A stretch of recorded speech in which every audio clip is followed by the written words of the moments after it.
Hi. අනේ ළමයි මට සමාවෙන්න. මම දන්නවා ඔයාලා සති දෙකක් බලාගෙන හිටියා කියලා. සනීප නෑ ළමයි. වැටට ගිහින් ආව ගමන් කරන්නේ සැතපෙන එක. කතාව කොහෙන්ද නැවැත්තුවේ කියලාවත් මට මතක නෑ. හරි ඔන්න 13 වෙනි තට්ටුවේ ප්‍රශ්න එන්නම වැඩි වුණා. අපිට එන වැඩත් සෑහෙන අඩු වුණා. හැබැයි යාලා සැලරි අඩු කරේ නැහැ. ඉතින් එයාලා ගත්ත විසඳුම තමයි WTC එකෙන් අපේ කම්පැනි එක අයින් කරන එක. ඔව් ඒක හරිම සෝචනීය පුවතක්. ඒත් ඉතින් මොනවා කරන්නද? ඊට පස්සේ ඉතින් ඔන්න අපි මාස දෙක තුනකින් යූනියන් ප්ලේස් එක පැත්තේ පොඩි ස්ථානයකට මාරු වුණා. මේ සිද්ධිය උනේ 2017 අන්තිම කාලේ මට මතක විදියට. දැන් ඉතින් ඔන්න සාමකාමීව වැඩ කරගෙන යනවා. මොනවා වුණත් සුපුරුදු කට්ටිය එකට ඉන්න නිසා අවුලක් නැහැ. ඇනුවල් ට්‍රිප් එක, ඇනුවල් ස්පෝර්ට්ස් මීට් එක ඒ ඔක්කොම තිබුණා.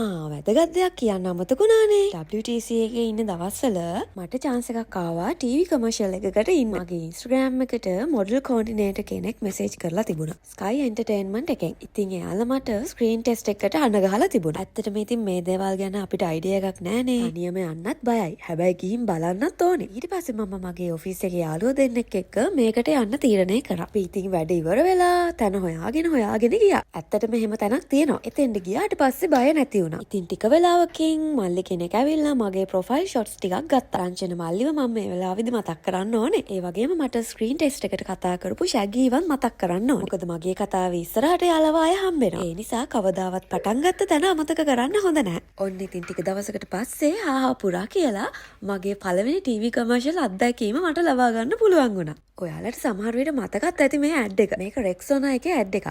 අර ක්ලාස් රූම් එකක කලන්තේ දාලා වැටෙන්නේ ගෑනු ළමෙක්. නෑ ඒ වැටෙන්නේ මම නෙමෙයි. මම ඉන්නේ පිටිපස්සා පොලිමේ. ජූනියර් ආටිස්ට් කෙනෙක් විදිහට තමයි මම මගේ පළවෙනි ඇඩ්වර්ටයිස්මන්ට් එක කරේ. හැබැයි ඉතින් ෂූටින් කියන්නේ සෙල්ලම් වැඩක් නෙමෙයි කියලා එදා තමයි මට තේරුනේ. ඒ ඇඩ්වර්ටයිස්මන්ට් එක කරන්න පැය 18ක් විතර ගියා. මාව ගෙදරින් ගත්තේ උදේ 6ට. මාව ගෙදරට දැම්මේ රෑ 12ට. ඩිරෙක්ටර් සැටිස් වෙනකන් එයාලා 100 පාරක් හරි එකම ෂොට් එක ගන්නවා. මොනවා නැතත් හොඳට කන්න නම් දුන්නා. ඉතින් මෙහෙම පැය ගණන් ඔහේ ඉන්නකොට යාළුවොත් හම්බ වෙනවා. ඒක වෙනම අත්දැකීමක්. අපි දකින්නේ තප්පර ගානක ඇඩ් එකක් වුණත් ඒක පිටිපස්සා සෑහෙන කට්ටියක් මහන්සි වෙනවා. එදා තමයි ඉතින් මට මේ හැම දෙයක්ම හරියටම තේරුනේ. හරි එහෙනම් අපි දැන් ආයෙම එමු අපේ ඔෆිස් එකට. ඔන්න ඉතින් මාර්තු මාසේ මගේ කොන්ට්‍රැක්ට් එකක් රිනිව් වුණා. ඔයාලට මතකනේ මම මේ කම්පැනි එකට ජොයින් වුණේ මාර්තුනේ. එතකොට එයාලා හැම අවුරුද්දෙම අපේ වැඩ බලලා අපිව තියාගන්න ඕනේ නම් අපේ කොන්ට්‍රැක්ට් එක රිනිව් කරනවා. ඉතින් ඔන්න ඔහම කාලය ගත වෙලා යනවා. ඔහොම ඉති දවසක් අපිට මේල් එකක් ආවා. හෙට විශේෂ දෙයක් වෙනවා. ඒ නිසා හැමෝම ඔෆිස් එකට එන්න ඕනේ කියලා. Leave cancel. නයිට් ෂිෆ්ට් අයවත් කැඳවනවා. මොකක් හරි සිද්ධියක් වෙන්නයි යන්නේ. ඔයාලා හිතන විදිහට මොකක් වෙයිද? ඊළඟ දවසේ එනකම් මම අර කියපු ඇඩ්වර්ටයිස්මන්ට් එක හොයාගත්ත අය කමෙන්ට් එකක් දාන්න යන්න. බයි.